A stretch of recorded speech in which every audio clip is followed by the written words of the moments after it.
Hello दोस्तों, हम लोग आजकल पढ़ रहे हैं हिंदी भाषा में हिंदी व्याकरण के अंतर्गत रस। रस जो कि काव्य में जो आनंद की प्राप्ति होती है उसे हम रस कहते हैं। तो जिसके अंतर्गत हमने पिछले सेशन में श्रृंगार रस का अध्ययन किया था। श्रृंगार रस जिसका स्थायी भाव रति होता है। श्रृंगार रस हमारे दो प्रकार के होते हैं, संयोग और वियोग, जिनको हमने पिछले सेशन में पढ़ा था। तो आइए आज हम दूसरा रस देखेंगे। दूसरे नंबर पर हमारा हास्य रस। हास्य रस इसका स्थायी भाव हास्य होता है। हास्य नामक स्थायी भाव से उत्पन्न भाव को हास्य रस कहते हैं। उदाहरण द्वारा इसको हम देखते हैं। बंदर ने कहा बंदरिया से, चलो नहाए गंगा, बच्चों को छोड़ो घर पर, होने दो हुड़दंगा। जिस वाक्य को पढ़ने पर हमें एक हंसी, एक अंदर से आनंद की अनुभूति होती है, जिसको पढ़ने पर हमें हंसी प्रतीत हो, हमें हंसी आ जाए, उसी को हम हास्य रस कहेंगे। जैसे इसमें बंदर ने बंदरिया से कहा, इसको पढ़ने पे ऐसे लग रहा है कि बंदर ने बंदरिया से कहा चलो नहाए गंगा, बच्चों को छोड़ो घर पर, होने दो हुड़दंगा। यानी कि बच्चे जब हुड़दंगा करेंगे तो फिर अच्छा लगेगा, हंसी आएगी हमें। इसलिए हास्य नामक रस का प्रयोग इस उदाहरण में किया गया है। आगे हम देखते हैं। अगला रस है वीर रस। इसका स्थायी भाव उत्साह है। उत्साह नामक स्थायी भाव से जो उत्साह नामक उत्पन्न स्थायी भाव को वीर रस कहते हैं। इसके 4 भाग बताए गए हैं। युद्ध वीर, दान वीर, दया वीर, धर्म वीर।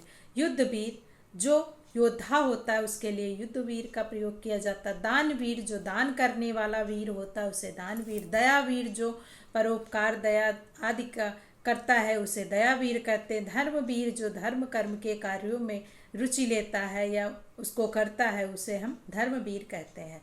आइए उदाहरण के द्वारा देखते हैं वीर रस के उदाहरण। जैसे वीर तुम बढ़े चलो, धीर तुम बढ़े चलो, सामने पहाड़ हो कि सिंह की दहाड़ हो। वीर तुम बढ़े चलो, धीर तुम बढ़े चलो, सामने पहाड़ हो कि सिंह की दहाड़ हो। ऐसा उदाहरण पढ़ने पर हमारे अंदर से उत्साह उत्पन्न होता है कि हम भी अपने लिए, अपने देश के लिए, अपने लिए कुछ करें। जैसे बुंदेले हर बोलो के मुँह, हमने सुनी कहानी थी, खूब लड़ी मर्दानी, वो तो झांसी वाली रानी थी। रानी लक्ष्मीबाई की वीरता का वर्णन किया गया है कि उन्होंने किस तरह से अंग्रेजों का सामना करके खूब बहादुरी से युद्ध को लड़ा था और अंग्रेज़ों से युद्ध किया था। इस तरह की कहानी, इस तरह की पंक्तियों को सुन के अंदर से उत्साह होता है कि हम भी ऐसा कुछ करें। तो इस तरह से वीर रस का स्थायी भाव उत्साह होता है और इन उदाहरणों के द्वारा हम वीर रस को पहचान सकते हैं। आगे देखते हैं। नेक्स्ट है हमारा करुण रस। करुण रस इसका स्थायी भाव शोक होता है। शोक नामक स्थायी भाव से उत्पन्न भाव को करुण रस कहते हैं। जिसमें दुख या शोक प्रतीत हो उसे हम करुण रस कहते हैं। जैसे उदाहरण देखते हैं। देखी सुदामा की दीन दशा, करुणा करके करुणा निधि रोए। यानी कि सुदामा की दशा को देख करके भगवान श्री हरि किस तरह से रोते हैं, किस तरह से दुखी होते हैं, किस तरह से शोक मनाते हैं कि हाँ शोकाकुल हो जाते हैं अपने मित्र की दशा को देख करके। उसी का वर्णन इन पंक्तियों में किया गया है। पानी परात को हाथ छुयो, नहीं नैनन के जल सो पग धोयो।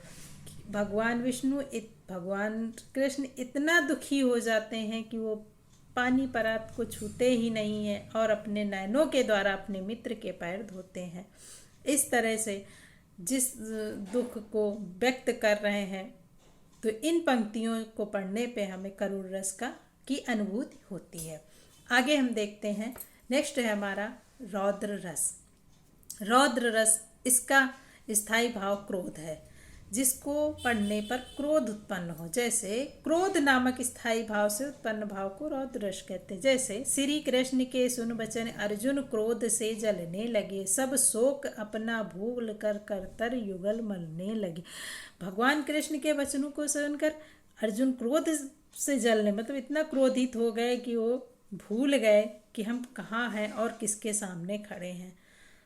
तो इस तरह से जो रौद्र रस है उसका स्थायी भाव क्रोध है, जो कि उदाहरण से ही प्रतीत होता है कि जिसको सुनने से क्रोध उत्पन्न हो, ऐसे उदाहरणों के द्वारा हम रौद्र रस की पहचान करते हैं।